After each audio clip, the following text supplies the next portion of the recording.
निर्जला एकादशी व्रत।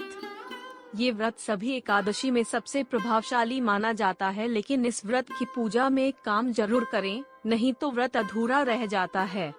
निर्जला एकादशी पर पूजा में कथा का जरूर श्रवण करें, क्योंकि एकादशी व्रत में कथा के बिना व्रत का फल प्राप्त नहीं होता है। साथ ही इस दिन विष्णु सहस्त्र नाम का पाठ भी करें, इससे श्रीहरि बहुत प्रसन्न होते हैं। निर्जला एकादशी का व्रत अत्यंत संयम साध्य है। इस युग में यह व्रत संपूर्ण सुख, भोग और अंत में मोक्ष कहा गया है। कृष्ण पक्ष और शुक्ल पक्ष दोनों पक्षों की एकादशी में अन्न खाना वर्जित है। इस एकादशी के दिन किए गए जप, तप, दान का पुण्य अक्षय होता है, यानी वह अनेक जन्मों तक लाभ देता है। जो व्यक्ति इस एकादशी का व्रत करते हैं, उनके सामने मृत्यु के सामने यम के दूत नहीं आते, बल्कि भगवान विष्णु के दूत जो पीताम्बर धारण किए होते हैं, वह विमान में बैठाकर अपने साथ ले जाते हैं। जब सर्वज्ञ वेदव्यास ने पांडवों को चारों पुरुषार्थ, धर्म, अर्थ, काम और मोक्ष देने वाले एकादशी व्रत का संकल्प कराया था, तब युधिष्ठिर ने कहा, जनार्दन, ज्येष्ठ मास के शुक्ल पक्ष में जो एकादशी पड़ती हो, कृपया उसका वर्णन कीजिए। भगवान श्री कृष्ण ने कहा, हे राजन, इसका वर्णन परम धर्मात्मा सत्यवती नंदन व्यास जी करेंगे, क्योंकि ये संपूर्ण शास्त्रों के तत्वज्ञ और वेद वेदांगों के पारंगत विद्वान हैं।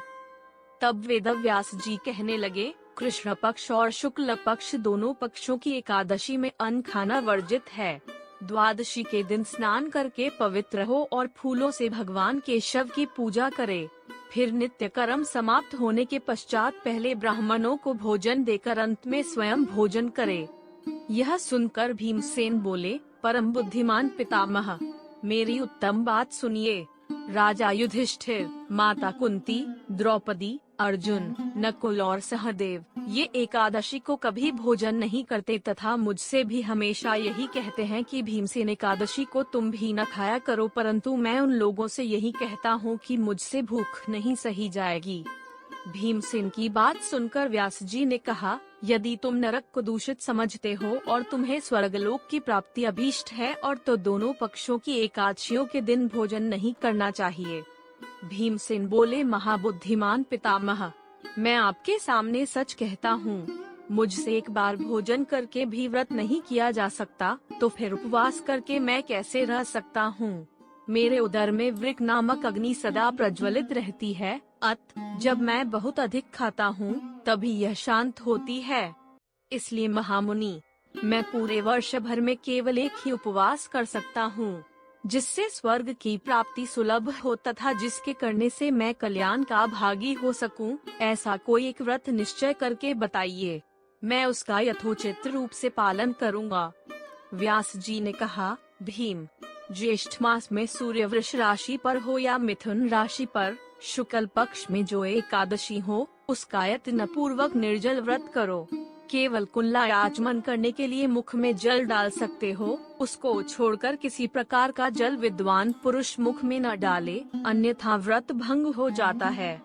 एकादशी को सूर्योदय से लेकर दूसरे दिन के सूर्योदय तक मनुष्य जल का त्याग करे तो यह व्रत पूर्ण होता है। तदनंतर द्वादशी को प्रभात काल में स्नान करके ब्राह्मणों को विधि पूर्वक जल और सुवर्ण का दान करें। इस प्रकार सब कार्य पूरा करके जितेंद्रिय पुरुष ब्राह्मणों के साथ भोजन करें। वर्ष भर में जितनी एकादशियां होती हैं, उन सब का फल निर्जला एकादशी के पालन मात्र से मनुष्य प्राप्त कर लेता है, इसमें तनिक भी कोई संदेह नहीं है।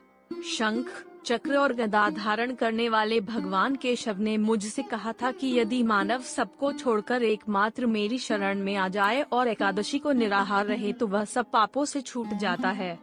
एकादशी व्रत करने वाले पुरुष के पास विशालकाय, विकराल आकृति और काले रंग वाले दंडपाशधारी भयंकर यमदूत नहीं जाते। अंतकाल में पीताम्बरधारी, सौम्य स्वभाव वाले, हाथ में सुदर्शन धारण करने वाले और मन के समान वेगशाली विष्णुदूत आखिर इस वैष्णव पुरुष को भगवान विष्णु के धाम में ले जाते हैं।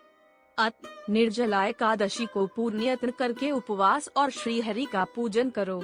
स्त्री हो या पुरुष, यदि उसने मेरू पर्वत के बराबर भी महान पाप किया हो तो वह सब इस एकादशी व्रत के प्रभाव से भस्म हो जाता है। जो मनुष्य उस दिन जल के नियम का पालन करता है वह पुण्य का भागी होता है। उसे एक एक प्रहर में कोटि कोटि स्वर्ण मुद्रा दान करने का फल प्राप्त होता सुना गया है।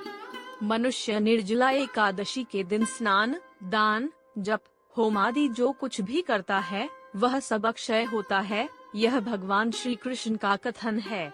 निर्जला एकादशी को विधि पूर्वक उत्तम रीति से उपवास करके मानव वैष्णव पद को प्राप्त कर लेता है।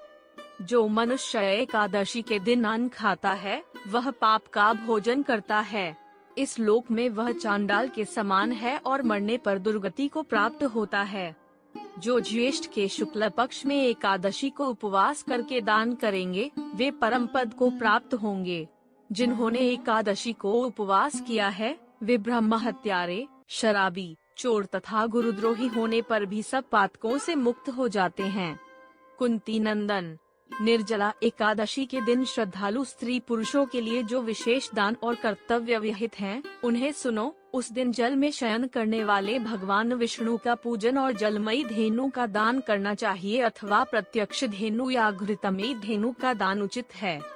पर्याप्त दक्षिणा और भांति भांति के मिष्ठानों द्वारा यत्न पूर्वक ब्राह्मणों को संतुष्ट करना चाहिए। ऐसा करने से ब्राह्मण अवश्य संतुष्ट होते हैं और उनके संतुष्ट होने पर श्रीहरि मोक्ष प्रदान करते हैं। जिन्होंने शम, दम और दान में प्रवृत्त हो श्रीहरि की पूजा और रात्रि में जागरण करते हुए इस निर्जला एकादशी का व्रत किया है, उन्होंने अपने साथ ही बीती हुई 100 पीढ़ियों को और आने वाली 100 पीढ़ियों को भगवान वासुदेव के परम धाम में पहुंचा दिया है। निर्जला एकादशी के दिन अन्न, वस्त्र, गौ, जल, शैया, सुंदरासन, कमंडलू तथा छाता दान करने चाहिए। जो श्रेष्ठ तथा सुपात्र ब्राह्मण को जूता दान करता है वह सोने के विमान पर बैठकर स्वर्गलोक में प्रतिष्ठित होता है। जो इस एकादशी की महिमा को भक्ति पूर्वक सुनता अथवा उसका वर्णन करता है वह स्वर्गलोक में जाता है। चतुर्दशी युक्त अमावस्या को सूर्य ग्रहण के समय श्राद्ध करके मनुष्य जिस फल को प्राप्त करता है वही फल इसके श्रवण से भी प्राप्त होता है। पहले दंत धावन करके यह नियम लेना चाहिए कि मैं भगवान केशव की प्रसन्नता के लिए एकादशी को निराहार रहकर आचमन के सिवा दूसरे जल का भी त्याग करूंगा। द्वादशी को देवेश्वर भगवान विष्णु का पूजन करना चाहिए। भीमसेन, ज्येष्ठ मास में शुक्ल पक्ष की जो शुभ एकादशी होती है उसका निर्जल व्रत करना चाहिए। उस दिन श्रेष्ठ ब्राह्मणों को शक्कर के साथ जल के घड़े दान करने चाहिए। ऐसा करने से मनुष्य भगवान विष्णु के समीप पहुंचकर आनंद का अनुभव करता है।